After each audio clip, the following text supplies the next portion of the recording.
Coming up, the GOP primary moves from Iowa to New Hampshire. I'll tell you what's in store. I'll show how the left is panicking about Trump and already making provision for, quote, protecting the country from a second Trump presidency. Chris Widener, CEO of the Red Referral Network, joins me. We're going to talk about how a parallel economy is an effective way to survive and even prevail in the ongoing culture wars. Hey, if you're listening on Rumble, watching on Rumble, or listening on Apple, Google, or Spotify, please subscribe to my channel. This is the Dinesh D'Souza Show.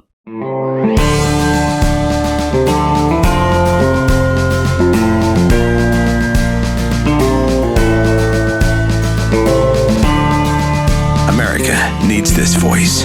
The times are crazy. In a time of confusion, division, and lies, we need a brave voice of reason, understanding, and truth. This is the Dinesh D'Souza Podcast.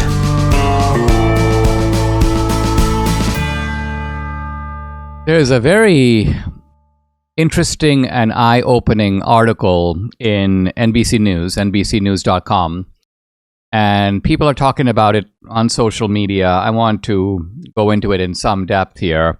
The article is called "Fears Grow That Trump Will Use the Military in, quote, dictatorial ways if he returns to the White House." Now, the very presence of this article, and the article will go on to warn about steps that people on the left are taking because they're concerned about what Trump will do with the military in a second term.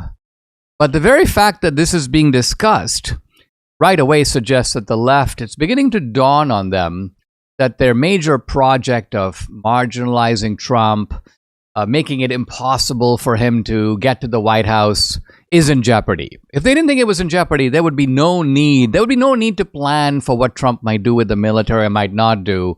If you didn't think, well, this guy might get to the White House. And I think this is important because there are even people on the right who say, and I saw a compilation of videos put out by some of the, it was a DeSantis supporter, and he was saying, hey, listen to all the people on the left saying, oh, we just wish we can run against Trump. We just wish it's Trump. Please let it be Trump. And because the implication of those videos was that the left can easily beat Trump, that they can't easily beat Nikki Haley, they can't easily beat DeSantis, but Trump is so divisive, he's so radioactive, there's so many women in the suburbs who don't like him that he would be a dream candidate from the point of view of the Democrats. And now already I can see prominent figures on the Democratic side warning their own team, don't live in this illusion. One of those guys is Nate Silver. You know Nate Silver from the 538 website. Is it 538? I think it's 538. Or is it 938? Anyway, he has a website that is, this Nate Silver guy, who's a little bit of a maverick, but nevertheless firmly on the Democratic side, he said, listen, Trump's support is way beyond the, quote, far right. It's actually way beyond the Republican Party. You find it in places you would never expect to find it. So don't get this idea that sort of this is an easy opponent. So I think NBC has figured this out. This is something to worry about. And evidently there are people outside of NBC, namely people in the left-wing infrastructure. Now, the article itself is so breathtaking in its arrogance. Donald Trump is sparking fears among those who understand the inner workings of the Pentagon that he would convert the nonpartisan U.S. military into the muscular arm of his political agenda. This is the theme of the article. In other words, that Trump could act in a dictatorial fashion. Supposedly, this is not going on under Biden. Supposedly, under Biden, there's no politicization of the military. What? They're not putting cadets in high heels. What? They don't have woke propaganda. The military is strictly bipartisan. And now they're concerned, these, noble protectors of bipartisanship, that Trump might come in and, guess what? Politicize the military. So there's an element of hypocrisy, of absurdity, of even laugh out loudness with this kind of an article. But for this reason, whenever I see something like this, I don't just stop with a chuckle. I'm like, let's go into the psychology of the people who write this and how they think. Now, it goes on to say that in the past, when Trump, because one of the obvious objections to this, Trump becoming a dictator, was, well, Trump was president for 4 years. Was he a dictator? No. So now they have to answer that. So then they go, well, he almost was. He almost was, right? And so what they say is that in the past, Trump was proposing ideas, and fortunately there were people, I'm going to read, a circle of appointees independent of Trump's political operations steered him away from ideas that would have pushed the limits of presidential power in his last term. Most were gone by the end. So again, the article is setting itself up like, you know what? There were these brave souls. I think they're thinking of people like Mike Esper and so on, and or maybe even Mark Milley. And Trump was going to the precipice, but they steered him away. But guess what? He figured it out. He kicked them out. They're gone. So in the second term, we can't count on these kinds of rescue operations to be carried out from within the administration itself. It has to come from the outside.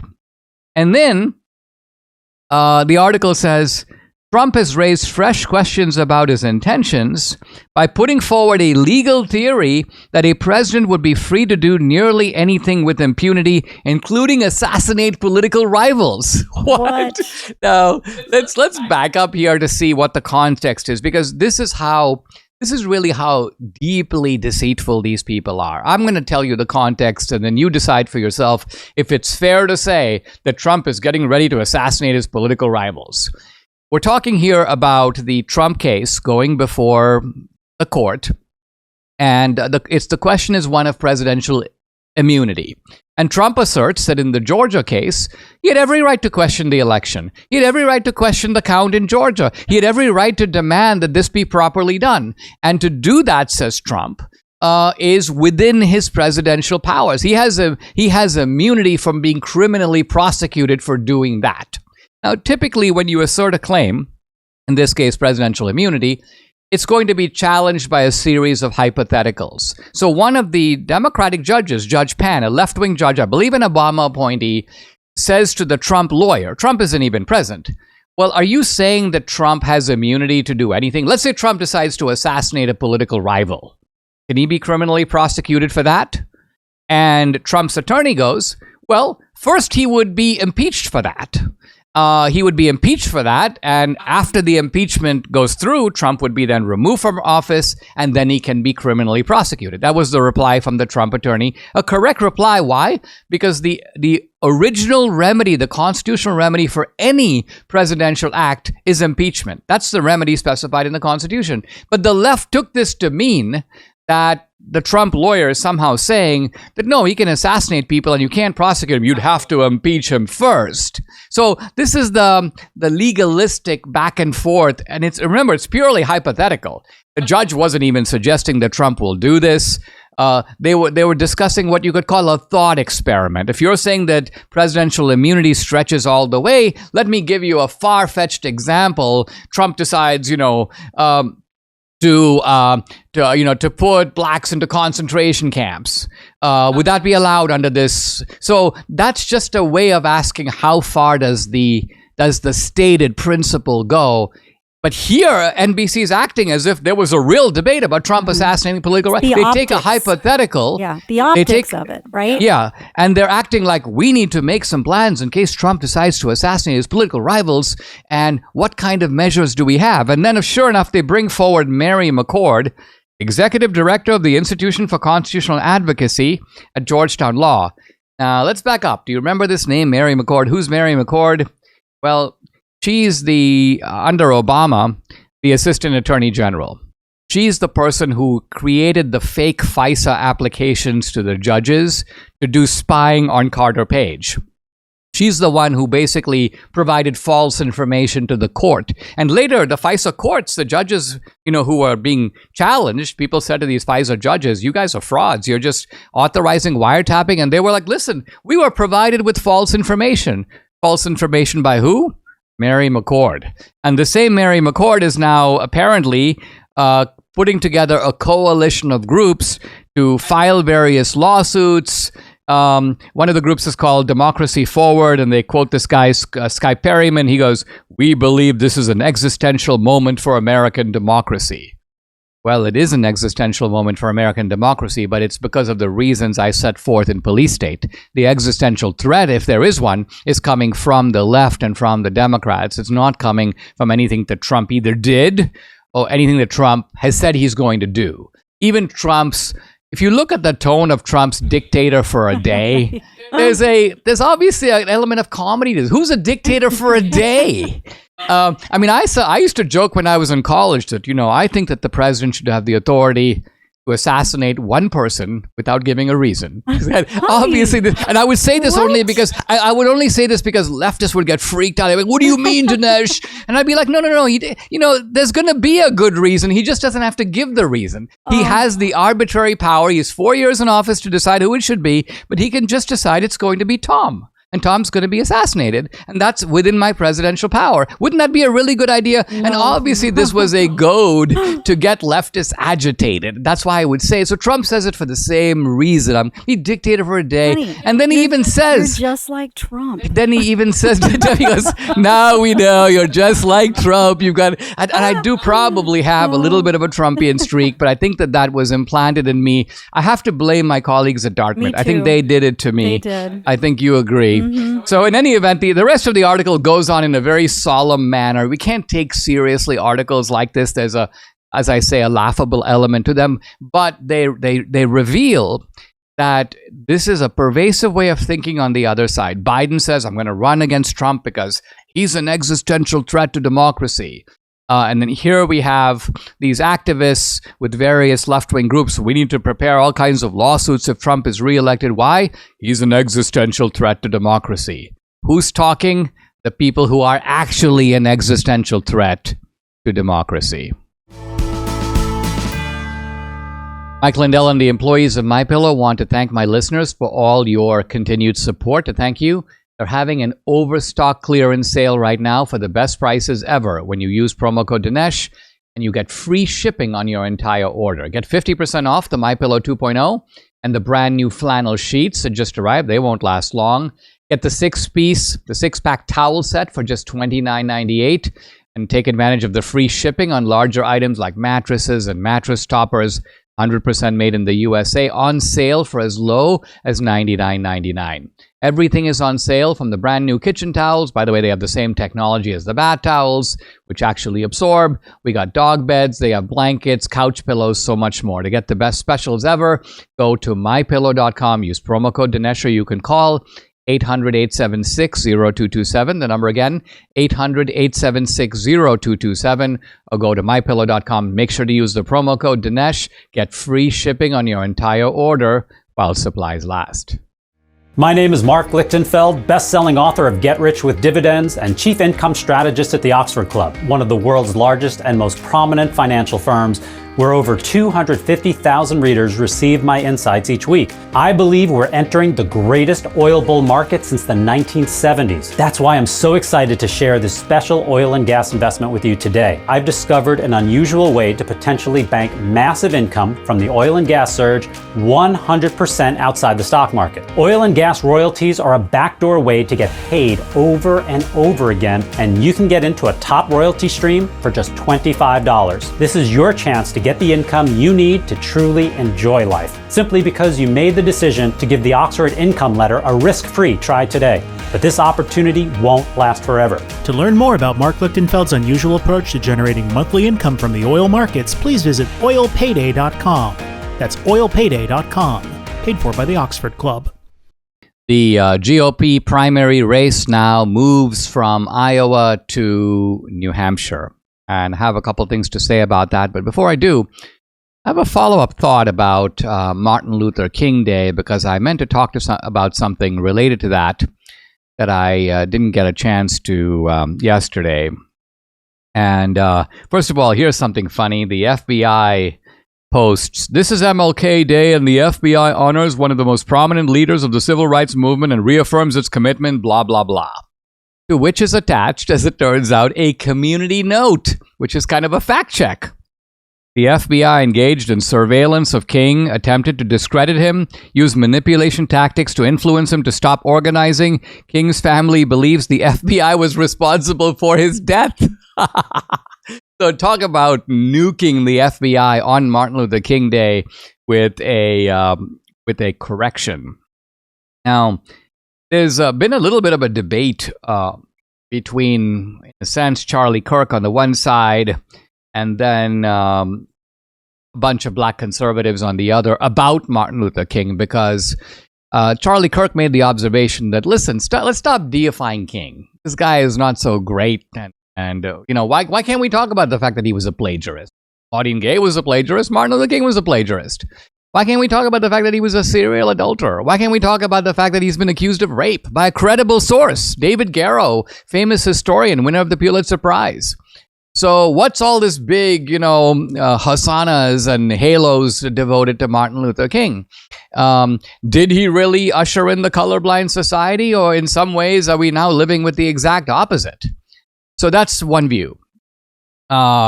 And it is the view that King was, even though we like to quote his line about the content of our character, was really a radical. The other view is that, listen, why are we going after Martin Luther King? King actually did believe in the colorblind principle. King was not a radical. Yeah, things were usurped after King and taken not only far away from King, but in the opposite direction.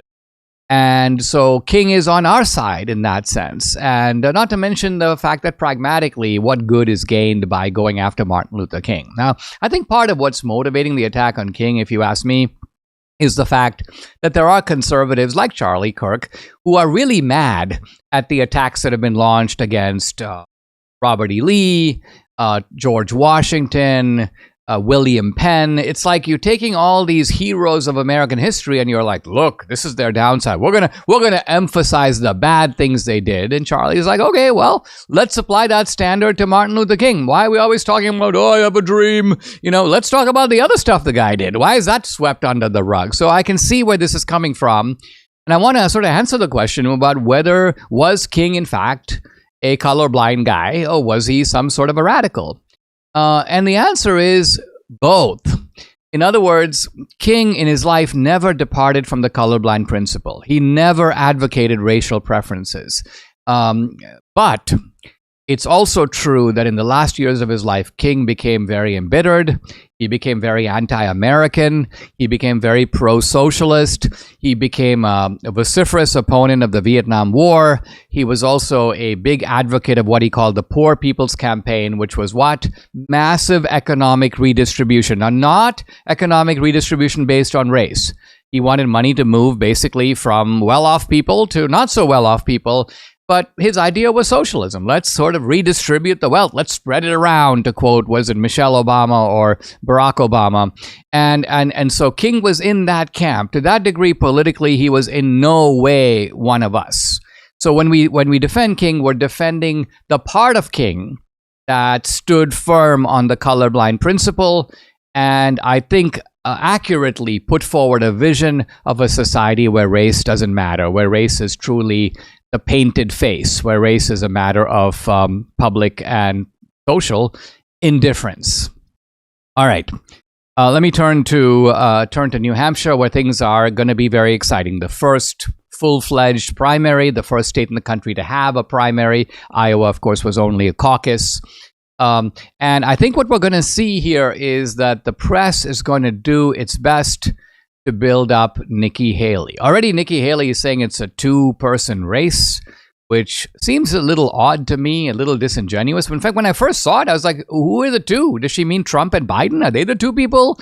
Does she mean her and Trump? There are the two left. How can you say that when you essentially tied with DeSantis, where Trump's at 50, you're at 20, DeSantis is at 20. So how can it be what rational person would look at those numbers and go, oh yeah, it's a two-person race, Nikki, you and Trump? Or do you mean Nikki Haley and DeSantis? I don't know. It was just downright baffling. And yet it was said with a certain giddy confidence that tells me that Nikki Haley is in a bubble of strategists and supporters and maybe donors. One of the things that I think makes people intoxicated politically is money. And there is a donor class on the right. This is a very interesting problem we're dealing with because a lot of our local Republican parties don't have a lot of money. The donor class is kind of squeezing them. And this is true in swing states where money is very important. And the donor, it's almost like the donor class wants to call the shots about who's going to lead the Republican Party. And their choice is going to be someone more like Nikki Haley. And yet, I think they've now realized, and Iowa only cements this conviction, that the base, the heart of the Republican Party is more on the Trump side. So this creates an interesting disconnect between the donor class and the voters. And it's going to be illuminating to see which way New Hampshire goes. New Hampshire is not kind of naturally a good state for Trump, but it's not naturally a good state for DeSantis either. In fact, DeSantis, I think, is not polling well in New Hampshire. Nikki Haley is polling, at least from what we see, reasonably well. Debbie said this morning she saw something that said that Nikki Haley is like within striking distance of Trump. Now, again, we're gonna find out what the voters have to say about all this. This is all not very far away, I saw that Ted Cruz just came out this morning with an endorsement of Trump. And what Ted Cruz said, in effect, was the primary is essentially over. So I think, let's remember, Ted Cruz is a good example of somebody who sort of is somewhat in between a Trump and a Nikki Haley, because Ted Cruz has a sort of MAGA element to him, but he also reflects the GOP establishment. He represents Club for Growth. He has very good ties with the GOP donor class as well. So I thought it's significant that someone like Cruz comes out, someone who had been rumored to be in the DeSantis camp. I never saw anything explicit to that effect, but nevertheless, I'd heard Ted Cruz and some of the people around Cruz are working with the DeSantis people, but here he comes, guns blazing, and endorses Donald Trump. I recently read an article that said 84% of New Year's resolutions fail in the first 6 weeks. I've been thinking about PhD weight loss and nutrition and why it's been such a success for Debbie and me. Why we haven't gained 1 pound of our weight loss back. 27 for me, 24 for Debbie. We're keeping it off. According to the article, most people blame their failure on a lack of time, motivation, and a loss of zeal. As I was reading, I can clearly see why we were successful on the program. It's because they make it simple. It doesn't take a lot of extra time. They're masters of motivation. You have a team of coaches by your side the whole time, and you don't lose your zeal because every week you make great strides, and then that inspires you to want to move forward. So don't make getting healthy another New Year's resolution fail. This year, go ahead, call PhD Weight Loss and Nutrition. Make 2024 your year. Here's the number to call, 864-644-1900 to get started. Or you can go online, myphdweightloss.com. Don't do this alone. The number to call, write it down, 864-644-1900. With each year that passes, the term health goals takes on more and more significance for Debbie and me. In our younger days, feeling great, feeling healthy was just something we took for granted. But now it's become an active goal in our life. And that means we do specific things to help us get there. And one of the things we do right here, Balance of Nature. We take Balance of Nature, fruits and veggies in a capsule, so easy to take. Why did we choose Balance of Nature? Well, so many reasons, but probably one of the most important is that they are always made from whole food ingredients. Have you started getting more serious about your health goals like we have? I strongly urge you to check out Balance of Nature. Whether you order online or call them direct, you got to use the promo code America. You'll get the special offer 35% off. So here's the number to call, 800-246-8751. Once again, it's 800-246-8751. Use discount code America to get 35% off. You can also go to balanceofnature.com. Again, don't forget to use the promo code, which is America. I'm happy, guys, to welcome to the podcast our friend Chris Widener. You know Chris Widener. He is an entrepreneur, a motivational speaker. He's written a bunch of books, in fact, 24 books, which have been translated into 14 languages. And he is the founder and CEO of the Red Referral Network.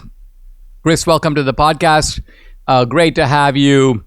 Let me start by asking you, you started life in the world of entrepreneurship, motivational speaking. And now you've pivoted to projects that connect more to American politics. What brought about that shift of focus? Yeah, actually, I started out as a pastor for 14 years, but I was a church planter. So church planters don't have a lot of money. So I was doing public speaking on the side, and it grew and grew and grew until 2002. I decided to write and speak full time. And I'll tell you what got me into politics. Two things. Number one, my best friend ran for governor of the state of Washington in 2004, and he got stolen the closest governor's election in U.S. history. He won the election. He won the recount. He lost the second recount, which is a hand recount, and he lost by 129 votes out of 3 million votes cast. That really opened my eyes because I was his speech coach and helped him a lot and was very inside baseball there. And so it made me realize, wow, we're in a real battle. Like, these people play for keeps. And then a lot of it had to do with me being canceled. I'm in the Motivational Speakers Hall of Fame. I've given 2,500 speeches all around the world. But then all of a sudden, I went from 70 engagements a year to about 10 engagements a year because apparently I vote for the wrong people. And of course, it didn't help for me in terms of that. I ran for the U.S. Senate in 2010 in Washington State during the primaries. And eventually people just decided, yeah, we don't want this conservative guy to come and speak to us. So that really sort of, in a way, I love politics. I love doing that. But it also was, it drove me that way because of cancellation. I mean, what you're saying, which actually resonates with me as well. I used to be, in the earlier part of my career, a regular speaker for groups like YPO. There's a group called WPO, which is the World Presidents Organization. And these are presidents of generally small to medium-sized companies, but we're talking about companies with hundreds of millions of dollars. And I realized that my politics was very much in sync with them. Typically in a YPO or WPO group of 100, there'd be 50 to 60% Republican, a few independents, and then only a sprinkling of Democrats. It was not the majority by any means. How do you think that political complexion changed? Is it the case that younger people came up who are more to the left and began to dominate these organizations? Were the organizations intimidated politically? What do you think brought about this change in the psychology of American business? I think there's a little bit about that. It grew. That philosophy certainly grew. But I'll tell you, it's because it's the squeaky wheel syndrome. I'll give you an example. I got a call here not too long ago, a big company in Louisiana. And they said, hey, I just read your book, The Art of Influence. This is great. We'd love to have you come and speak. What's your fee? I gave them my fee. They said, great, that's in our budget. Are you available on this date? Yes, I'm available on this date. Perfect. We want you to come and speak on The Art of Influence to our people. I said, fantastic. They said, we'll send you a contract in 2 or 3 days. 2 or 3 days later, I get a phone call from the guy. He says, hey, man, I got some bad news. I said, well, what's that? He said, well, I told my board that we were bringing you in, and we got this lady on the board. Her name is Margaret. She had never heard of you, so she decided to search you, and she found out that you're a Trump supporter, so we can't have you in. And I said, well, you realize I'm not going to talk politics. I'm going to talk business and influence and persuasion, and I would never, ever disrespect your company by talking politics. That's not what you hired me for. He said, I know, but Margaret, she's just throwing such a hissy fit. There's no way we can do it. It's just easier to not hire you. And I think that's what happens a lot of times. They make it so miserable for people that we cave to them because they make it miserable. Well, I mean, this is a really good point, because what it suggests is that it wasn't even that the board was left-wing. It was that you had a single, let's call her a political terrorist on the board, and she began to, make it unpleasant for all the others. And then in typical corporate fashion, they decide it's not worth the trouble. In other words, let's weigh the two. Either we invite Chris and we have to deal with Margaret for the rest of the year, complaining about this, calling us sexist, calling us all kinds of names, or we tell Chris, sorry, buddy, we can't have you do it, and we keep Margaret happy, which apparently weighed heavier on the scale to them. I mean, isn't that what's going on? Yeah, Margaret being happy is far more important than Chris Widener being happy. Because, it's going to last all the way till they're booking their speaker next year. She's going to be saying, as long as we don't hire Chris Widener again, they're endless. They're miserable people in so many ways, and they just berate people. And I do think that conservatives, and this is one of the things I love about you and so many of the leaders in the conservative movement, is we need to fight. we can't just roll over, but we're nice people. We're ethical people. And we kind of go, look, I don't want to fight about this. It's okay. Don't worry about me. And we end up just giving ground that we should never give ground. And it's time to start fighting back. Yeah, I think we've got to learn the joy of tormenting others. We have to become a little bit like Margaret, right? You wouldn't put it that way, but I'm putting it that way. And I think I'm not saying in our private lives we have to become pests, but what I am saying is in political settings where the left is willing to use its leverage, we should do the same. I remember a friend of mine who has a big company, an investment company. He is nakedly political in his hiring process. In fact, one of his favorite movies is my movie on Obama, 2016 Obama's America. So when he interviews people, he usually tells them something like this. If they seem like a good candidate, in the middle of the interview, he says, listen, I gotta go take a phone call, but I want you to watch something I'm going to put on my iPad. And when I come back, I'd like to have you tell me what you think about it. And he puts on a section of my film, and he has them watch it. And when he comes back, he gets their input on it. And basically, if they don't like the film, he goes, I'm not hiring that guy. It doesn't matter how competent he is. It doesn't matter he went to MIT or went to Harvard Business School. The fact is, if he's not aligned politically, it's like goodbye. So this becomes now most conservatives, I think the majority would be like, well, I don't think we should go that far. It's so like us. Whereas the left would never think about worrying about this kind of stuff. They have systems in place in the universities, in business, to get rid of people who don't fit their mold, and their only diversity is within a certain accommodation, like various types of feminism, various types of intersectionality. That's the diversity that they allow. Yeah, my only concern for your friend would be getting sued, because they'd say, yeah, he showed me this video and then I didn't get hired. Here's what I would do. I would say, boy, this is going to be a crazy election cycle, isn't it?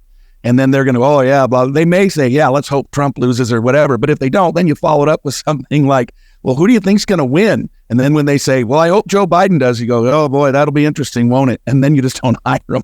You can ask questions and find these things out. But I'm surprised he hasn't gotten sued for that. Remember, businesses have a lot of latitude in whom they can hire. The restrictions really come down to the race and gender and national origin. Those are special categories. But you're allowed to hire people for whatever reason you want outside of those so-called discriminatory categories. So, frankly, I'm thinking about it. And while I agree most people wouldn't do it, I don't see any legal obstacle to doing what he's doing, and obviously he's been doing it for years without any problems, so it seems to be working. Let's talk about the Red Referral Network. Give us an update on where things are. We've introduced people to the idea. The notion is to have groups around the country that congregate together, that are not only politically aligned and sort of socially aligned, and you find sort of camaraderie in it, but you can refer business one to the other. It's a really wonderful idea, and I'm happy to be associated with you on this. Talk a little bit about how the early stage of it is going. Yeah, it's going fantastic. We've been in pre-launch as we've been building our website, which is so technologically advanced, it's going to help people actually build their groups. We have almost 10,000 people who've pre-registered. They've come in, they've said, hey, I want to know what's happening and when it's happening because I'm very interested in this. We've had almost 500 people raise their hand and say, I'd like to consider leading a group. I do about 12 leadership training sessions a month for people who want to lead a group. And today, as we record this, in about 2 hours, our first group ever is launching in Scottsdale, Arizona. They have 14 people already signed up for their group, literally before they even have their first meeting. So we expect to launch about 50 groups in the next 2 weeks because we've had 50 leaders who've gone through the training. They've decided it's for them. And our goal is to put 3,000 to 5,000 groups all around the country in the next 3 to 5 years and really build an army of conservative business people who can meet locally and do business with conservative people so they don't keep funding the left. And if you were talking to my audience now, what would you encourage people to do? Just check out, should they just go to redreferralnetwork.com, learn more about how this works, maybe sign up to get more information? Is that the next step? Yeah, absolutely. You simply go to redreferralnetwork.com. I have a little 2-3 minute video there that explains it. talks about what you're doing with us. It's amazing. You're providing that exclusive content each and every week for the groups to base their discussions on. And the registration will take you 90 seconds. You just tell us who you are, and that'll put you on the list. You'll start getting all the information as groups begin to form. We also have a place during that registration where you can say, yes, I'd like to lead a group, or I'd like to learn more about leading a group, which point then we will follow up with you and get you into some leadership training. But very simple, redreferralnetwork.com, takes 90 seconds. It's free to join. And we've had lots and lots of interest in it. Everybody I tell this to, they say, this is such an amazing idea. It really is. Okay, guys, you know what to do. redreferralnetwork.com. And Chris Widener, thank you very much for joining me. Thanks, Dinesh. You're great. Debbie and I started taking Relief Factor 3 years ago, and we have noticed a huge difference in our joints. Nothing short of amazing. Aches and pains are totally gone thanks to this 100% drug-free solution called Relief Factor. It's a natural way to fight pain. Relief Factor is a daily supplement. It helps your body fight back against pain. It's 100% drug-free. Relief Factor was developed by doctors searching for a better alternative for pain. Relief Factor uses a unique formula of natural ingredients like turmeric and omega-3s to help reduce or eliminate the everyday aches and pains that you're experiencing. So whether it's neck, back, joint, or muscle pain, Relief Factor can help you feel better. Unlike pills that simply mask your pain for a short time, Relief Factor helps to support your body's natural response to inflammation so you feel better all day, every day.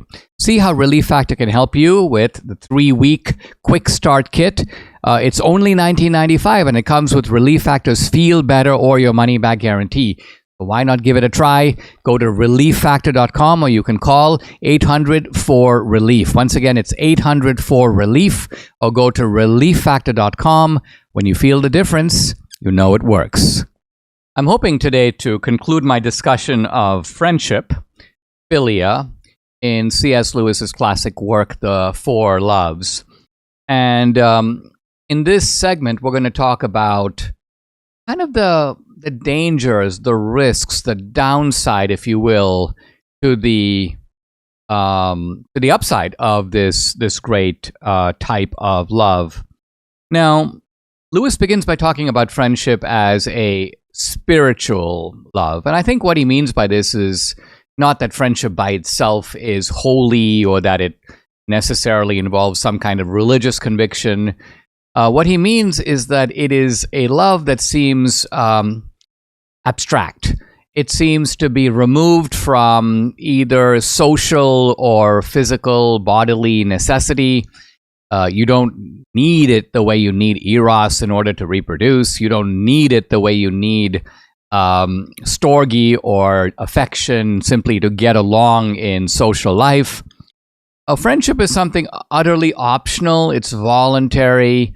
It's chosen, and it's chosen for kind of higher reasons, shared ideals, shared aspirations, shared interests, and so on. Lewis writes, quote, "It is the sort of love one can imagine between angels. Have we found here a natural love, which is love itself?" Friendship appears in this sense to be like elevated above the other types of love because of these qualities. And then Lewis, as he frequently does, he builds something up and then he gives you a little bit of a jolt. And the jolt here comes when Lewis says, you know something, let's look at the Bible. He says, you notice that this type of love, friendship, is not the type of love that seems to be recommended in terms of God's relationship with human beings. In other words, think of the ways in which God is pictured to relate to humans.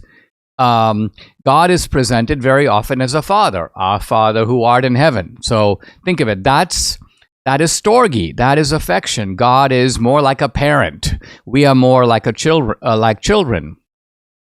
Similarly, in the New Testament, Christ is represented as the bridegroom of the church. Christ is the husband, if you will. The church is the spouse. That's eros. That is romantic love.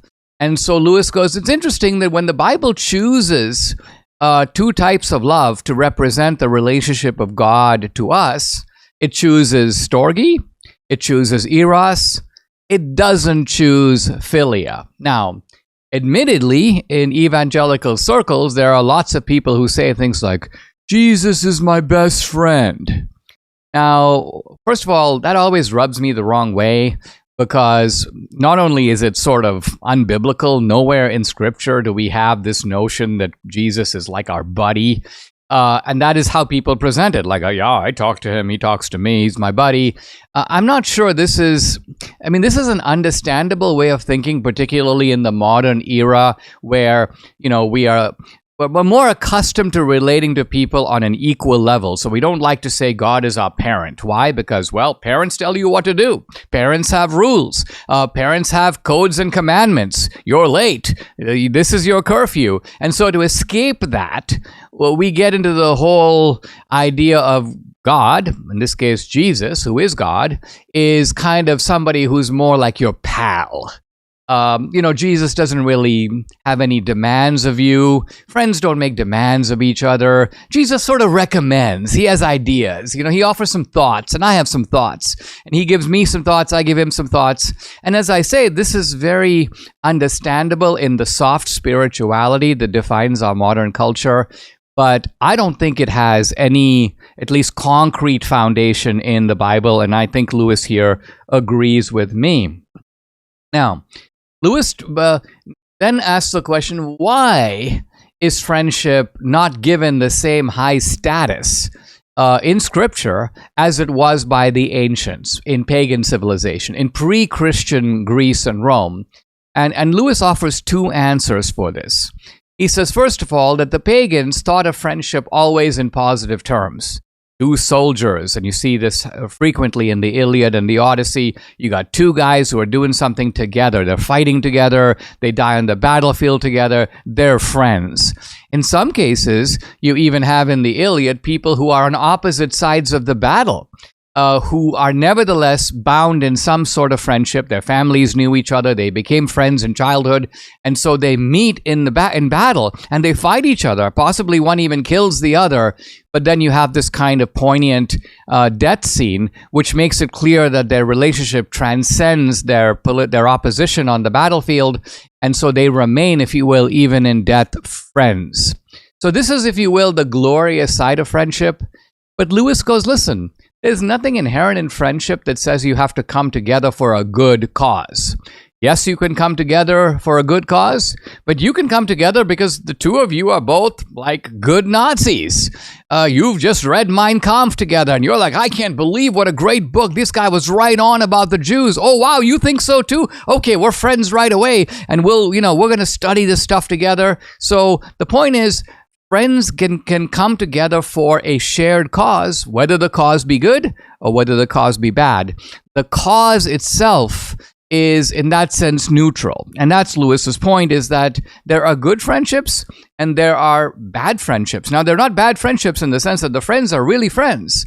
But when you're united in a bad cause, your friendship is not good in that sense. It can't be, it's like, can you be a good citizen in a bad society? Not really, because the bad society is telling you to do bad things, and if you, quote, follow orders, then you are being a good citizen in one sense. Yeah, you're going along with the edicts of your society, but on the other hand, they happen to be bad. They happen to be bad edicts. The second point that Lewis makes about friendship is that friendship is exclusive and sometimes in a very bad way. Now, earlier Lewis had said that friends don't mind admitting other people to their group, and that's true. But Lewis goes, once the group is united, it's united based on a cause, you're tempted to take that cause, whatever the cause may be, and make it the greatest cause in the world, and consider the people who are now united with you in that cause to be the best people in the world, and everybody else is basically, well, not really worth your time. At best, you're indifferent to them if you don't actively exclude them, hate them, push them away. And Lewis illustrates the point by looking at the famous chronicles of a guy named Froissart. This is a French writer, and he's writing about the knights who around King Arthur's round table, and he goes, man, what a brotherhood, what a bunch of friends, and look at the way that they will sacrifice for each other. And he goes, but in order to be worthy of that company, that elite company, you got to be a knight. Now, if you're not a knight, then what? And he goes on to say that when you really look, what the Knights do is they create an extremely high standard for themselves. And by the way, this is a good standard. Lewis is not talking about people who are coming together, around Mein Kampf. These are people coming together around chivalry, gallantry, protecting the round table, searching for the Holy Grail. So their causes are good. But because their causes are so high, their basic assumption is anyone who's a knight, they're going to be admitted to this elite circle. But if you're not a knight, well, what are you? Well, you're probably some kind of a bum. You're some kind of a peasant. You're going to be spending your time while I'm pursuing the Holy Grail. You're digging the earth to find herbs that you can then plant and eat food, and so you're living off the land. And this is an ignoble pursuit compared to the great thing that I'm doing. Now, obviously, in an aristocratic society, it's much easier to see what Lewis is getting at. But Lewis says that friendship is, quote, a self-appointed aristocracy. Precisely because you choose your friends, you think that they are, well, a higher breed. They're a bit like you. They're cool. They are the best type of people. And so friendship, in a sense, can develop not on the inside of it, because on the inside of it, it is unbelievably hospitable. It is generous. You'll do anything for your friends. But on the outside of it, on the rim that separates the friendship from the rest of the world, Lewis says it can get kind of ugly over there. I'm quoting him now. Friendship must exclude. It's in its nature. And from the innocent and necessary act of excluding to the spirit of exclusiveness is an easy step. So what Lewis is getting at here, and he doesn't spell it out completely, but what he's really saying is that friendship can be rooted in pride. And let's not forget that pride is, in Scripture, and I think in general, understood to be one of the worst, if not the deadliest of all the sins. Pride, because pride is really us putting ourselves in the place of God. That's really what pride is. Think about it. Adam and Eve sinned out of pride. Well, where's the pride? They ate an apple. But they ate an apple, why? Because they said, okay, God told us not to, and God thinks he knows, but we know better. Or somebody else told us that it's perfectly fine to eat the apple. Nothing's going to happen to you. And you decide, well, this is going to be my decision, not somebody else's decision. And so my decision implies my superior wisdom, my superior insight, my ability to forecast what's really going to happen to me. And of course, all of it turns out horribly wrong. But it turns out horribly wrong because the root of it is a certain kind of spiritual pride. And for this reason, Lewis concludes that great as it is, friendship is not the greatest love. Subscribe to the Dinesh D'Souza podcast on Apple, Google, and Spotify, or watch on Rumble, YouTube, and SalemNow.com.